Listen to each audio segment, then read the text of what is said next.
नमस्कार, मैं हूं दीपाली राणा। आप देख रहे हैं कमोडिटी राउंडअप और फोकस करेंगे स्ट्रैटेजीज पर। बात करेंगे कच्चे तेल की, जहां पर रिकवरी एक्सटेंड होते हुए दिखाई दी है। क्या नए लेवल्स रहेंगे अब कच्चे तेल की, क्या रणनीति आपकी होनी चाहिए, इस पर करेंगे फोकस।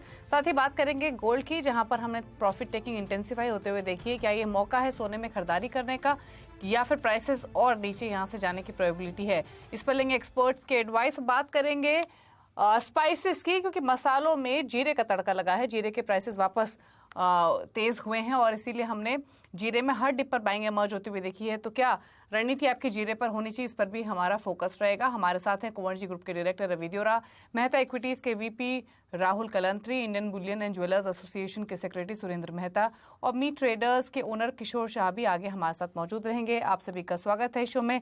सबसे पहले कच्चे तेल के साथ ही शुरुआत कर लेते हैं। और अगर कच्चे तेल की बात करें तो यहाँ पर प्राइसेस जो स्ट्रेंथ दिखाई रिसेंट टाइम्स में, उसको होल्ड कर रहे हैं। इससे में अगर आप ब्रेंट का प्राइस देखेंगे तो ब्रेंट भी इंटरनेशनल मार्केट्स में $86 के नजदीक कारोबार कर रहा है। छोटा डिप जरूर आया था, लेकिन उसके बाद हमने वापस स्ट्रेंथ आते हुए देखी। लेकिन जिस तरीके का डॉलर इंडेक्स का मूवमेंट है, वापस से जो डॉलर इंडेक्स में स्ट्रेंथ आते हुए दिखाई दी है, क्या वो इस तेजी को रेस्ट्रेन करेगा, इस पर कर लेते हैं बातचीत।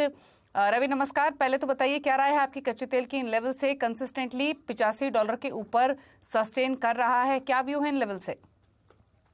डेफिनेटली आपने जो राइटली पॉइंट आउट किया कि अभी प्राइसेस है काफी ऊपर के लेवल पे पहुंच चुके हैं। एज वेल एज देखे तो फंडामेंटल अकॉर्डिंग नियर टर्म में 15-16% की तेजी हमने ऑलरेडी देखे। फॉसिल नॉन फॉसिल दोनों बास्केट में इतनी बड़ा रनअप है। पहला तो चाइना धीरे धीरे अपनी सप्लाई को कट कर रहा है, पर्टिकुलर वहां से एक थोड़ा बहुत सेंटिमेंट पॉजिटिव बना था। उसके बाद चाइना ने जो स्टिमुलस मेजर्स अनाउंस किए, इससे जो चाइनीज डिमांड का मार्केट को ऐसा लग रहा था कि एक लैकलस्टर डिमांड होगी, वो भी थोड़ा होप रिवाइव हुआ है। एंड अभी जो ये मैन्युफैक्चरिंग पीएमआई आए कल, उसमें इतना ज्यादा सिग्निफिकेंट गिरावट नहीं है, तो मेरे हिसाब से ये सबको पॉजिटिव फैक्टर इन कर रहा था। आज मॉर्निंग में थोड़ा अर्ली मॉर्निंग प्राइसेस में एक गिरावट थी, बट जैसे ही यूएस के जो एपीआई इन्वेंट्री के डेटा आए, जिसमें एक बड़ा ड्रॉडाउन क्रूड इन्वेंट्रीज में देखा गया, तो मुझे लग रहा है कि आज ऑफिशियल जब तक डेटा नहीं आते तब तक प्राइसेस में थोड़ा ट्रेंड और अपसाइड बना रहेगा। इंट्राडे स्ट्रेटेजी स्पेसिफिक मुझे लग रहा है कि बाइंग का रिकमेंडेशन वहां पे रहेगा। लेवल स्पेसिफिक 6740 के करीब बाय करें, 6680 के स्टॉप लॉस के साथ 6850 के टारगेट के लिए। 6850 से 6900 के बिटवीन एक बड़ा सप्लाई जोन है। और अगर ब्रांड की बात करें तो 8670 पे बड़ा सप्लाई जोन है, तो वहां पे एक बार मुनाफा वसूली कर ले। बट अभी बाय ऑन डिप्स का स्ट्रेटेजी रख के चलना चाहिए। ओके, तो ये स्ट्रैटेजी है आपके लिए कच्चे तेल पर, जहां पर बाय ऑन डिप्स की ही स्ट्रैटेजी होनी चाहिए। फिलहाल कोई वीकनेस रवि को क्रूड के प्राइसेस में नहीं दिखाई दे रही है। लेकिन चलिए आगे बढ़ेंगे और अब बात कर लेते हैं सोने की, जहां पर हमने इंटरनेशनल मार्केट्स में हालांकि फिलहाल तो वापस $1986 के लेवल्स देखने को मिल रहे हैं, लेकिन हमने $1950 के नीचे भी प्राइसेस गोल्ड के स्लिप होते हुए देखे थे और फिलहाल उन्हीं लेवल्स के आसपास कर रहा है ट्रेड। एक तरफ फिच ने यूएस को डाउनग्रेड किया है, जिसकी वजह से मार्केट्स का जो कॉन्फिडेंस है वो बिगड़ा है, और साथ ही डॉलर इंडेक्स की मजबूती की वजह से भी ये प्राइसेस नीचे आए हैं। तो पहले तो समझ लेते हैं कि जो फ्रेश ट्रिगर्स इमर्ज हुए हैं, ये क्या मायने रखते हैं गोल्ड के लिए, और उसके बाद प्राइसेस पर करेंगे बातचीत। सुरेंद्र मेहता हमारे साथ मौजूद हैं। सुरेंद्र जी नमस्कार, स्वागत है आपका। तो 2000 के नजदीक गोल्ड पहुंचा इंटरनेशनल मार्केट्स पे, कॉन्फिडेंस बढ़ा गोल्ड पर, लेकिन अब जो ये फ्रेश ट्रिगर्स इमर्ज हुए हैं, वापस से डॉलर इंडेक्स की स्ट्रेंथ या फिच की तरफ से जो डाउनग्रेड्स आए हैं, कैसे देखते हैं आप गोल्ड के लिए इन सब डेवलपमेंट्स को? स्पॉट मार्केट में $2000 की तरफ जा रहा था और $1984 से एक बार रिवर्सल आया है स्पॉट मार्केट में। और ये मेरे ख्याल से एक बिल्कुल स्ट्रेटजी है कि $2000 जब गोल्ड कोई भी क्रॉस करेगा, कोई भी कमोडिटी एक लेवल को क्रॉस करेगी, उसके पहले थोड़ा सा एक उसमें पुल बैक आता है, और वही हो रहा है। मुझे ऐसा लगता है कि कोई भी आंकड़े फिलहाल गोल्ड की प्राइस को 1 या 2 दिन ही सस्टेन कर सकते हैं, चाहे फेड का इंटरेस्ट रेट का डिसीजन हो, सीपीआई डेटा हो, पीएमआई डेटा हो, किसी भी प्रकार के डेटा है। हमने ये देखा है कि जिस दिन वो डेटा रिलीज होते हैं तो गोल्ड के प्राइस में मूवमेंट आता है, और दूसरे दिन मैक्सिमम 48 आवर्स के अंदर हमने देखा है कि वापस गोल्ड उसी लेवल पे वापस पहुंच जाता है। मैं अब भी मानता हूं कि गोल्ड में तेजी बरकरार रहेगी और एक रेंज बनती हुई नजर आ रही है। $1937 का स्पॉट मार्केट में एक बहुत बड़ा सपोर्ट है, बट इस gold is definitely looks to be moving towards $2000। Okay, तो यानी आपको लग रहा है इन लेवल से नीचे नहीं जाएगा, ये सिर्फ एक कुछ घंटों की वीकनेस है, अपॉर्चुनिटी फिर इसे देखें एक बाय करने की पर्सपेक्टिव से सुरेंद्र जी? जी बिल्कुल, जैसे मैंने कहा कि $2000 जब पिछली बार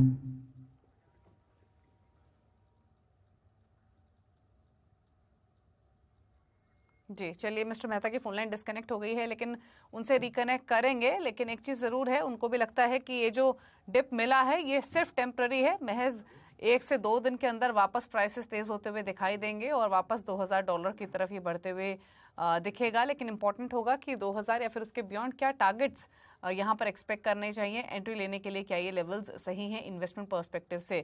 जब तक मिस्टर मेहता रिकनेक्ट होते हैं तब तक राहुल का एक व्यू ले लेते हैं। क्या सजेशन रहेगा आपका गोल्ड पर दोनों पर्सपेक्टिव से, अगर इन्वेस्टमेंट की बात हो या फिर ट्रेडिंग की बात हो? देखा है कि आज जिस हिसाब से फिच ने यूएस के रेटिंग्स डाउन किए हैं, उसके बाद ग्लोबली अनसर्टेनिटी थोड़ी पैदा हो चुकी है, बट गोल्ड अभी भी कंफ्यूज है बिकॉज डॉलर इंडेक्स एक तरफ ऊपर जाते हुए जा रहा है, वहीं पे हम जियोपॉलिटिकली ग्लोबल अनस्टेबिलिटी देखने को मिलती हुई दिख रही है। आज जो इवनिंग के अंदर गोल्ड एडीपी नॉन फॉर्म का डाटा आने वाला है, that is the very important रहेगा, वो गोल्ड को एक डायरेक्शन प्रोवाइड करते हुए दिखेगा। जिस हिसाब से एडीपी नॉन फॉर्म का जो एस्टिमेशन आ रहा है वो काफी ज्यादा वीक आ रहा है, 1.91 लाख के आसपास में जो एडीपी नॉन फॉर्म बता रहे हैं, जबकि प्रीवियस इसमें 4.97 था। तो इतना बड़ा फॉल हमें नहीं लगता कि शायद एडीपी नॉन फॉर्म दिखा पाए, और उस वजह से हो सकता है कि आज इवनिंग सेशन में गोल्ड और सिल्वर में थोड़ा एक प्रेशर बनता हुआ दिखेगा एडीपी नॉन फॉर्म के डाटा के बाद। बट ओवरऑल देखें तो ओवरऑल हमें भी लगता है कि काफी बेहतरीन रहेगा। जो भी डीप आता है वो आपके लिए बाइंग अपॉर्चुनिटी रहना चाहिए। 1920 to $1930 के बीच में कहीं पे भी मिलता है तो वहां पे आप बाय करके चलना चाहिए। इंटरनेशनल मार्केट में ऊपर में जब तक 1980 को क्रॉस नहीं करता तब तक बहुत बड़ी तेजी नहीं रहेगी, बट ओवरऑल हमें लगता है 1920 to 1980 के बीच में गोल्ड मूव करते हुए दिखना चाहिए। ओके, मिस्टर मेहता हमारे साथ रिकनेक्टेड है। मिस्टर मेहता, आपकी फोन लाइन डिस्कनेक्ट हो गई थी तो बात पूरी नहीं हो पाई थी। नई एंट्री के हिसाब से मौजूदा लेवल्स कैसे हैं और अब आपके टारगेट्स क्या हैं गोल्ड पर? देखिए, जैसे मैंने बताया कि मुझे $1937 स्पॉट मार्केट में एक बहुत बड़ा सपोर्ट लेवल लगता है, और यदि उस लेवल पे बाइंग अपॉर्चुनिटी आती है तो जरूर करनी चाहिए, ऐसा मुझे लगता है। और मेरा पर्सनली मानना ये है कि कोई भी डेटा गोल्ड की प्राइसेस को बढ़ाने से अब रोक नहीं सकता। जैसे मैंने पहले भी कहा, we are moving towards crossing $2000 spot market में क्रॉस करने के लिए गोल्ड मूव कर रहा है। डेफिनेटली जब कोई भी नॉन फार्म पेरोल डेटा आएंगे या इस प्रकार का कोई भी एक डेटा आएंगे तो उसका एक इफेक्ट 24 आवर से 48 आवर्स तक ही रहता है। बट गोल्ड की जिस प्रकार से इंटरनेशनल मार्केट में यूएस डॉलर के ऊपर जो दबाव बना हुआ है वो बिल्कुल जारी है, और इसी कारण से गोल्ड में अच्छी बाइंग अपॉर्चुनिटी मुझे हर प्राइस में नजर आती है। ओके, तो हर डिप पे बाइंग अपॉर्चुनिटी ही देखें। 2000 और 2000 के लेवल्स भी गोल्ड पार करते हुए दिखाई देगा। और मिस्टर मेहता ने जैसे कहा $1937 का इंटरनेशनल मार्केट्स में कॉमेक्स पर इंपॉर्टेंट सपोर्ट है, उसके नीचे प्राइसेस शायद नहीं जाएंगे। और राहुल का भी वही व्यू है कि $1920-30 के आसपास मिले तो डेफिनेटली लेना चाहिए। शुक्रिया मिस्टर मेहता अपने व्यूज गोल्ड पर देने के लिए। सिल्वर पर एक कमेंट ले लेते हैं रवि का। यहाँ क्या व्यू है आपका? यहाँ भी हमने एक कंसिस्टेंट स्ट्रेंथ के बाद थोड़ी प्रॉफिट टेकिंग देखी। फिलहाल 74,000 के आसपास घरेलू बाजार में प्राइसेस हैं, क्या सजेशंस? मेरे हिसाब से जो गोल्ड के फंडामेंटल में जो चेंज हुआ है वो शायद प्राइसेस को सपोर्ट करता हुआ दिखे। वो फंडामेंटल बड़ा चेंज है कि यूएस ने जो फिच को डाउन ग्रेड किया, अभी क्या होगा, फिच ने सॉरी यूएस को डाउन ग्रेड किया, अभी क्या होगा, पर्टिकुलर जो बड़ा पैसिव इन्वेस्टमेंट बॉन्ड मार्केट में जा रहा था वहां पे फ्लो पे थोड़ा क्वेश्चन मार्क लगेगा। ये फर्स्ट है, फिच का इतना ज्यादा वेट नहीं है, बट अगर ये सीरीज बना S&P हो या साथ में आगे जाके मूडीज हो, उसमें कुछ इतना रेटिंग में परिवर्तन आया तो मेरे हिसाब से गोल्ड के फंडामेंटल में काफी बड़ा बूस्टर आ सकता है। सेकंड जो रीजन है, रशिया यूक्रेन का जो जियोपॉलिटिकल क्राइसिस है, वो अभी जो यूक्रेन है वो रशिया के अंदर जाके अपना मीन्स की वहां पे हमला कर रहे हैं, तो इससे भी मुझे लग रहा है कि प्राइजेस में कुछ एक सपोर्ट सेंटिमेंट आता हुआ दिखेगा। और इन्फ्लेशन का रिस्क जो अभी तक नहीं था, शायद लग रहा है कि एग्री एंड जिस हिसाब से क्रूड के प्राइसेस बढ़े, इसका एक सेंटिमेंट सपोर्ट मिलेगा। कल तक के फंडामेंटल और आज के फंडामेंटल में काफी बड़ा डिफरेंस है, तो मुझे लग रहा है कि प्राइसेस को आगे जाके सपोर्ट मिलेगा। रुपये भी वीक हुआ है, उसका भी एक सपोर्ट है। सिल्वर के प्राइसेस की बात करें, 74,100 के करीब बाय करें, स्टॉप लॉस लगाए 73,500, और अपर साइड मुझे लग रहा है कि 75,000 तक के लेवल आते हुए दिख सकते हैं। और जैसे गोल्ड में सुरेंद्र जी बोल रहे थे, मुझे लग रहा है कि जल्दी आपको उसमें 1980 से 2000 तक के लेवल आपको गोल्ड में आते हुए दिखेंगे। इस हिसाब से डोमेस्टिक प्राइसेस भी जल्दी 60,000 के लेवल को क्रॉस कर सकता है। ओके, चलिए ये तो बात हुई गोल्ड सिल्वर की। अब क्विकली बात कर लेते हैं बेस मेटल्स की भी, जहां पर आज के सेशन में थोड़ी नरमी ही देखने को मिल रही है। एक लगातार तेजी हमने देखी पिछले 3-4 सेशंस में। फिलहाल प्राइसेस कंसोलिडेट और थोड़े से हल्के भी हुए हैं। 743 पर कॉपर, 750 के लेवल्स पार करने के बाद जिंक 225 पर, एल्यूमिनियम भी 201 के लेवल्स पर। ये छोटे मोटे डिप्स पर क्या स्ट्रैटेजी है राहुल आपकी, लेने चाहिए या कोई और सजेशन? बेस मेटल में हम बुलिश है। हमें लगता है कि जो भी डीप मिलता है उसके अंदर स्पेशली कॉपर, जिंक और एल्यूमिनियम के अंदर आप बाइंग अपॉर्चुनिटी बना सकते हैं। कॉपर में हम देख रहे हैं कि बहुत अच्छा लेवल के ऊपर है, दैट इज द 241, 242 एक बहुत अच्छी लेवल है जहाँ पे आप एंट्री कर सकते हैं। कल हमने चिली में भी कॉर्ड की तरफ से एक आउटपुट एस्टिमेशन उनका आते हुए दिखा, जिसमें उन्होंने अपना आउटपुट एस्टिमेशन को कम करते हुए दिखा। उन्होंने कहा है कि 70,000 मिलियन टन से वो अभी डिले चल रहे हैं प्रोडक्शन के लिए। तो ये एक सपोर्टिव बात है जो कॉपर के लिए काफी सपोर्टिव लग रहा है। बट कल हमने देखा कि चाइना की तरफ से जो मैन्युफैक्चरिंग डाटा आए हुए वो भी उम्मीद से खराब आए हुए, तो उस वजह से थोड़ा डेंट है। बट हमें लगता है आज के लिए कॉपर में 441, 443 के आसपास में करंट मार्केट प्राइस पे भी आप बाय कर सकते हैं with stop loss of 739 and ऊपर में टारगेट रहेंगे 750 टू 752 तक के।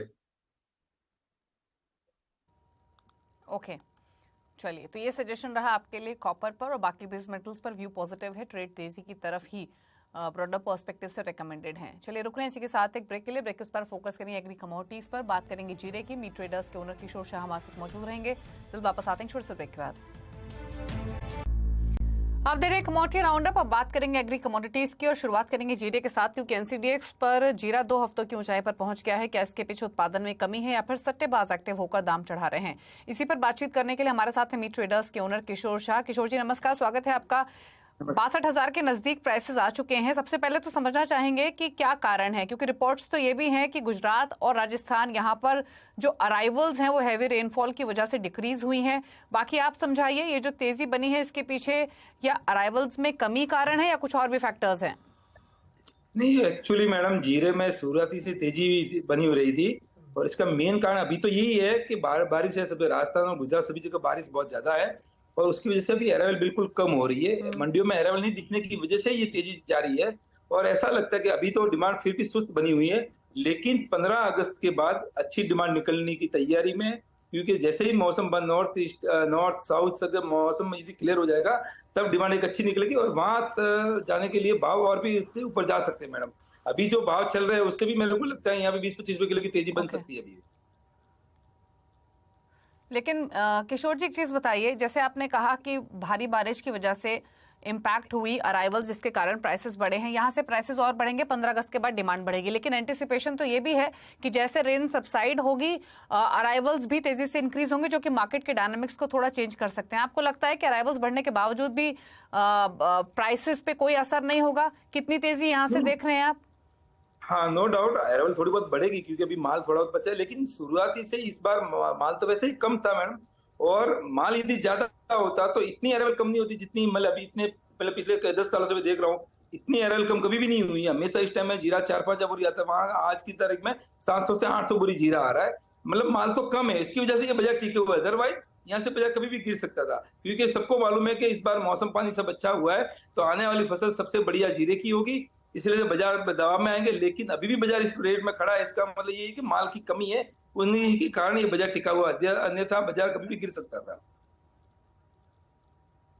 स्पेक्युलेटिव बाइंग कितनी है फिलहाल? स्पेक्युलेटिव बाइंग तो ऊपर नहीं लेके जा रही प्राइसेस को, कुछ है रोल स्पेक्युलेटिव ट्रेडिंग का भी?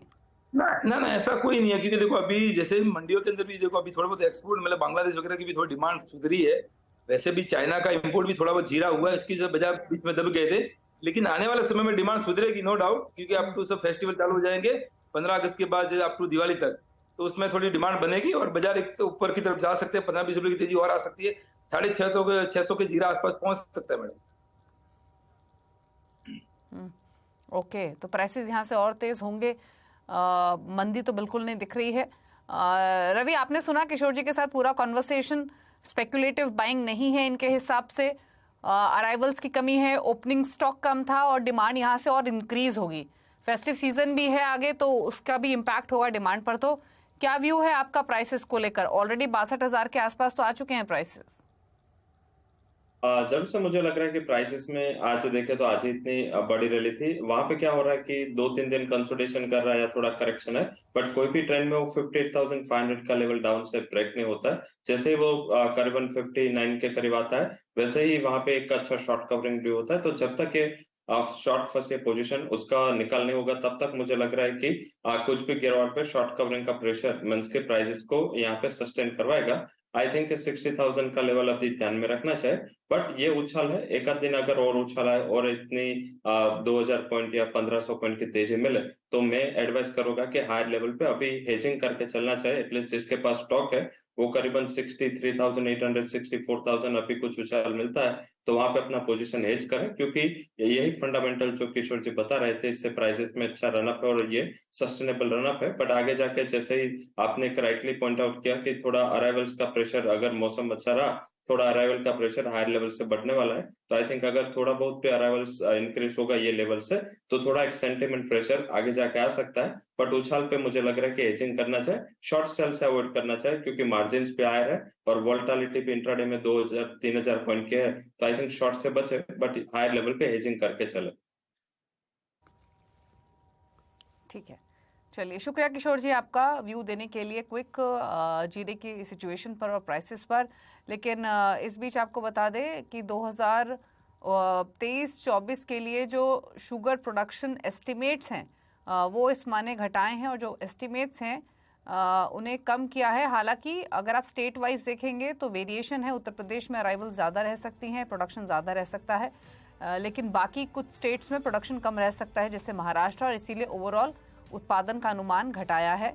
और 2023-24 के लिए जो चीनी का उत्पादन अनुमान है वो 3.69 करोड़ टन से घटाकर 3.62 करोड़ टन के आसपास किया है। तो ये नए एस्टिमेट्स इस्मा की तरफ से आए हैं। हालांकि उत्तर प्रदेश में जो चीनी उत्पादन है वो अनुमान वहाँ बढ़ा है, लेकिन महाराष्ट्र में उत्पादन का अनुमान घटाया गया है। लेकिन कल भी हमारी इस्मा से आहिस्ता से बातचीत हो रही थी, प्रफुल्ल विठलानी हमारे साथ मौजूद थे और उनका कहना यही था कि डिमांड वर्सेस सप्लाई के सिचुएशन कंफर्टेबल है, प्राइसेस शुगर के मेंटेन रहेंगे इन्हीं लेवल्स के आसपास, ना तो तेज़ी या फिर कोई ज़्यादा मंदी की एक्सपेक्टेशंस नहीं हैं।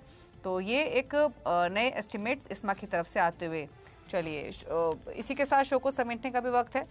शुक्रिया रवि आपका भी आने के लिए शो में और अपने व्यू से भी स्ट्रैटेजीज देने के लिए, थैंक यू सो मच। इसी के साथ एक ब्रेक के उस पर वायदा मार्केट का पूरा एक्शन फ्यूचर एक्सप्रेस में। नमस्कार।